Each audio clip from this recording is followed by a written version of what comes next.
लाल blazer, चमचमाती bullet और आगे मोटे अक्षरों में लिखा प्रिंस।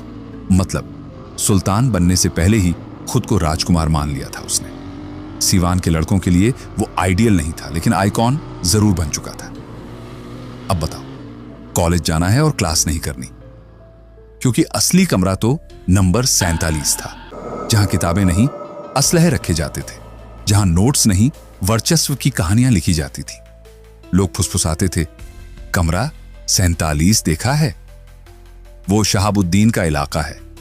किसी की हिम्मत नहीं थी वहां आंख उठाकर देखने की गूंज सुनते ही लोग समझ जाते प्रिंस आ रहा है। साल था 1990 के आसपास। कहानी शहाबुद्दीन की है, जो आगे चलकर क्या बना वो आप जानते हैं, लेकिन तब वो सिर्फ भौकाल था। साल था 1967। जगह सिवान का प्रतापपुर गांव। यहीं पैदा हुआ एक नाम जो आगे चलकर पूरे बिहार में भौकाल बन गया, शहाबुद्दीन। पर शहाबुद्दीन अकेले नहीं थे, उनके दो और भाई थे, गयासुद्दीन और शमसुद्दीन। तीनों भाइयों में शहाबुद्दीन सबसे छोटे थे। इनका मिजाज सबसे अलग था। वो शांत थे, सुलझे हुए लगते थे और शुरू में तो उनका रंगबाजी से कोई लेना देना भी नहीं था। लेकिन रंगबाजी का नजारा वो रोज देखते थे, क्योंकि उनके बड़े भाई गयासुद्दीन शहर के दबंगों के साथ उठते बैठते थे। गयासुद्दीन के सुधाकर तिवारी जैसे असरदार लोगों से अच्छे ताल्लुक थे और इन्हीं ताल्लुकात ने उन्हें जोड़ दिया चुन्नू सिंह जैसे खतरनाक नामों से। उस वक्त सिवान की गलियों में इन नामों की तूती बोलती थी। फिर एक दिन हालात ऐसे बने कि गयासुद्दीन और चुन्नू सिंह आमने सामने आ गए। ये टकराव इतना बड़ा हो गया कि चुन्नू सिंह की हत्या हो गई और इस हत्या का इल्जाम शहाबुद्दीन के बड़े भाई गयासुद्दीन पर लगा। नतीजा यह हुआ कि उन्हें जेल जाना पड़ा। जेल की सलाखों से जब गयासुद्दीन बाहर निकले तो लोग सोच रहे थे अब फिर वही ताबड़तोड़ दबंग वापस आएगा, लेकिन नहीं, वो जैसे बदल ही गए थे। रंगबाजी, लड़ाई, जुर्म सब कुछ छोड़ दिया। अब शहाबुद्दीन के अंदर भौकाल की आग पूरी तरह भड़क चुकी थी। उम्र थी 17 या 18 साल। कॉलेज था सिवान का DAV कॉलेज, जहां एक खास ड्रेस कोड चलता था, लाल ब्लेजर, सफेद शर्ट और रौबदार चाल। उसे पता था असली पावर तो पॉलिटिक्स से आती है। और फिर क्या, शुरू हो गई तलाश, गॉडफादर की तलाश। साल था 1985। प्रदेश में चुनाव का माहौल गर्म था। पोस्टर लग रहे थे, लाउडस्पीकर चीख रहे थे और हर गली मोहल्ले में सिर्फ एक ही चर्चा, इस बार कौन? उमाशंकर सिंह का नाम तय माना जा रहा था कांग्रेस की तरफ से। कांग्रेस ने टिकट दे दिया अनुसुईया जायसवाल को। अब सोचिए, जो आदमी पूरे तैयारी में था, पूरा इलाका साथ था, उसे पार्टी ने किनारे कर दिया। तीसरे खिलाड़ी के तौर पर आए प्रभु बसवाले। पूरा नाम प्रभुनाथ सिंह। उन्होंने निर्दलीय चुनाव लड़ने का फैसला किया। अब मैदान में 3 दमदार नाम थे, उमाशंकर सिंह, जनता दल अनुसुईया जायसवाल, कांग्रेस प्रभुनाथ सिंह, निर्दलीय। पर मैदान में अकेले कदम नहीं रखा किसी ने। शहाबुद्दीन का गैंग, जो अब तक अपने गॉडफादर मान चुका था उमाशंकर सिंह को, वो भी पूरी तरह से एक्टिव हो चुका था। बूथ लूटने की तैयारी जोरों पर थी। बैठक चल रही थी, माहौल गर्म था। उमाशंकर सिंह के चेहरों पर चिंता की लकीरें साफ दिख रही थी। 2 दिन बाद चुनाव था और सामने कोल्ड स्टोरेज में हथियारबंद बाहुबली बैठे थे कांग्रेस के लिए। तभी भीड़ के बीच से एक आवाज आई। 18 साल का एक नौजवान, लाल ब्लेजर वाला लड़का, शहाबुद्दीन। उसने सीधा कहा, ऐसे थोड़ी जीत जाओगे साहब। जब तक वो लोग वहां बैठे हैं, जीत मुश्किल है। परसों तक चाहिए जीत तो आज ही जवाब दो। हमारा आदमी आज शाम तक ऐसा गोली चलाएगा कि या तो मरेंगे या भागेंगे। और जो कहा वही हुआ। अगले दिन चुनाव का दिन था। बिना रुकावट के, बिना डर के उमाशंकर सिंह के नाम की मोहर हर बूथ पर लगती गई और आखिरकार वो जीत गए। कुछ समय बाद शहाबुद्दीन के परिवार पर एक लीगल मुसीबत आ गई। उन्हें लगा अब तो विधायक हमारे हैं, मदद जरूर मिलेगी। पर उमा शंकर सिंह ने मामला देखते हैं, सोचते हैं कहकर टाल दिया। ना मदद मिली, ना सहारा। और यही बात शहाबुद्दीन के दिल में चुभ गई। साल आया 1986। अब बारी थी बिहार विधान परिषद चुनाव की। उमाशंकर सिंह के आदमी मैदान में थे, लेकिन इस बार शहाबुद्दीन ने पासा पलट दिया। उसने सपोर्ट दिया विपक्षी कैंडिडेट को। जहां शहाबुद्दीन का सपोर्ट था, जीत वहीं जा रही थी। अब उमाशंकर को समझ आ गया कि मुकाबला आसान नहीं है। साल 1986 से 1987 सिवान की सियासत अब सिर्फ वोटों की नहीं रही थी, अब यह जंग बन चुकी थी। शहाबुद्दीन बनाम विश्वकर्मा चौहान, दोनों तरफ बाहुबली, दोनों के पीछे भीड़ और दोनों की आंखों में सिर्फ एक चीज, वर्चस्व। शहाबुद्दीन स्कूटर से सिवान शहर जा रहे थे, बिल्कुल अकेले। तभी पीछे से मोटरसाइकिल की आवाज आई और गोलियों की बौछार शुरू हो गई। हमलावर विश्वकर्मा चौहान, उनका कमरा नंबर 47, वहीं रहते थे वो।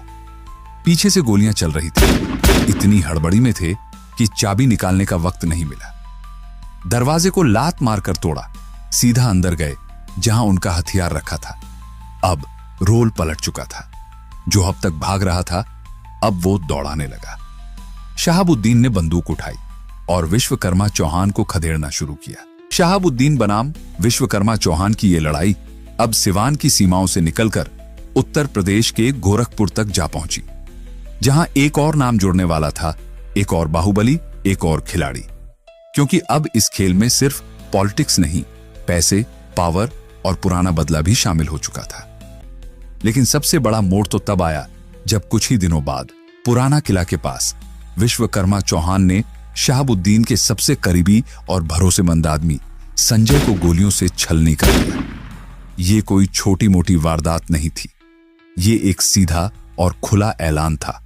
लेकिन पहली बार किसी ने शहाबुद्दीन के खास आदमी को सरेआम ठिकाने लगा दिया था। इस एक घटना के बाद दोनों के बीच दुश्मनी अब निजी नहीं रही। वक्त के साथ शहाबुद्दीन और भी ताकतवर होते चले गए।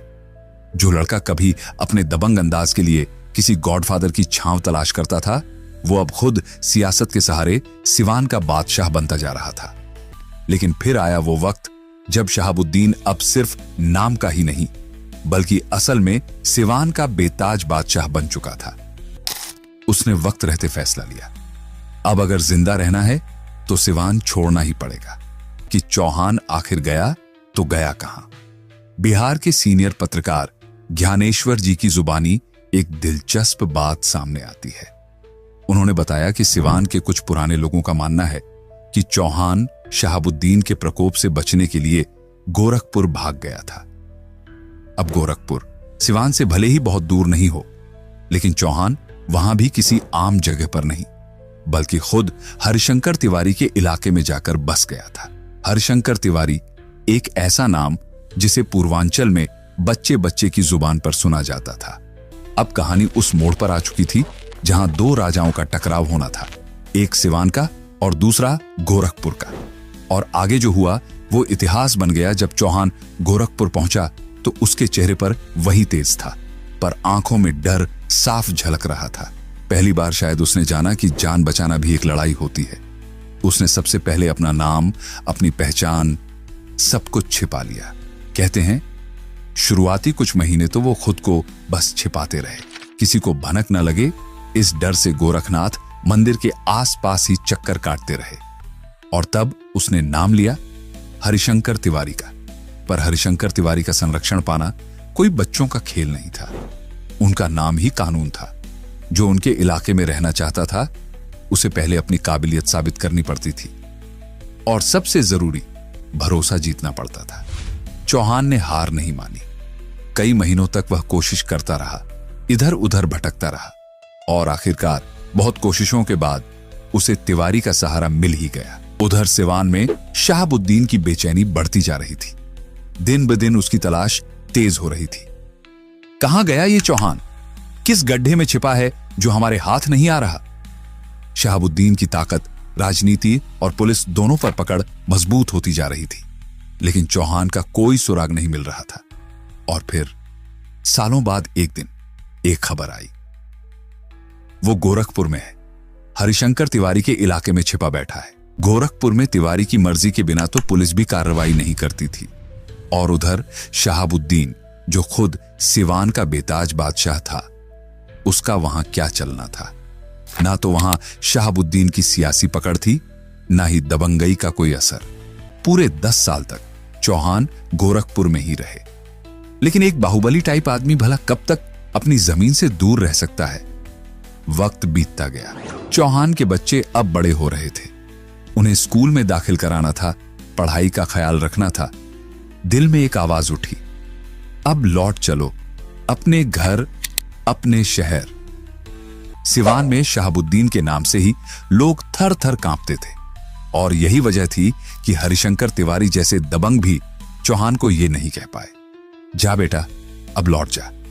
क्योंकि उन्हें भी पता था सिवान अब वैसा नहीं रहा, जहां एक ऐसा दुश्मन उसका इंतजार कर रहा था जो सिर्फ पुराना हिसाब चुकता करना चाहता था। जब चौहान ने अपने दिल से पूछा कि क्या वो सिवान लौटकर जिंदा बच पाएंगे, तो जवाब एकदम साफ नहीं था। हर कोने से एक ही डर उभरता, अगर लौटे तो मारे जाओगे, अगर मैं खुद सामने गया तो गोली पक्की है। लेकिन अगर कोई ऐसा जाए जो शहाबुद्दीन को कमजोर नहीं बल्कि भावुक कर दे। और फिर उन्होंने जो किया वो राजनीति भी थी, चालाकी भी थी, और कहीं ना कहीं दिल से उठी एक उम्मीद भी।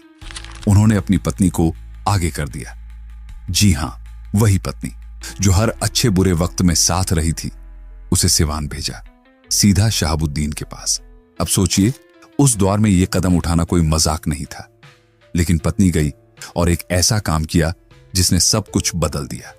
उसने जाकर शहाबुद्दीन के हाथ में राखी बांध दी। अब आप समझ सकते हैं कि राखी सिर्फ एक धागा नहीं थी, वो एक जज्बात था। मतलब साफ था, अब मैं तुम्हारी बहन हूं और मेरा पति तुम्हारा बहनोई। और फिर हालात पूरी तरह बदल गए। अब आप ही बताइए, भला कोई भाई चाहे वो कैसा भी हो अपनी बहन की मांग उजाड़ता है? अगर वो किसी को बहन मान लेता था तो फिर उसकी हिफाजत में कोई कमी नहीं छोड़ता था। और यही हुआ। चौहान, जो कल तक उसके लिए एक सिरदर्द थे, अब उसकी बहन के पति बन चुके थे। मतलब अब जान का खतरा टल गया था। अब आप सोचिए, दुश्मनी की उस आग को राखी के एक धागे ने बुझा दिया। लेकिन क्या यह वाकई अंत था, या फिर यह सिवान की राजनीति और दबंगई का एक नया चैप्टर बनने वाला था? चौहान ने सिवान में एक बार फिर से अपने पैर जमाए, वो भी पूरी शान और शौकत से।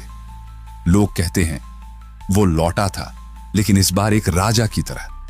शहर में उसके नाम पर जमीनें खरीदी गईं, लाखों की गाड़ियां उसकी पहचान बनी, होटलें खुली, शराब के ठेके आए, और फिर सिवान की गलियों में उसका नाम बाहुबली कारोबारी की तरह गूंजने लगा।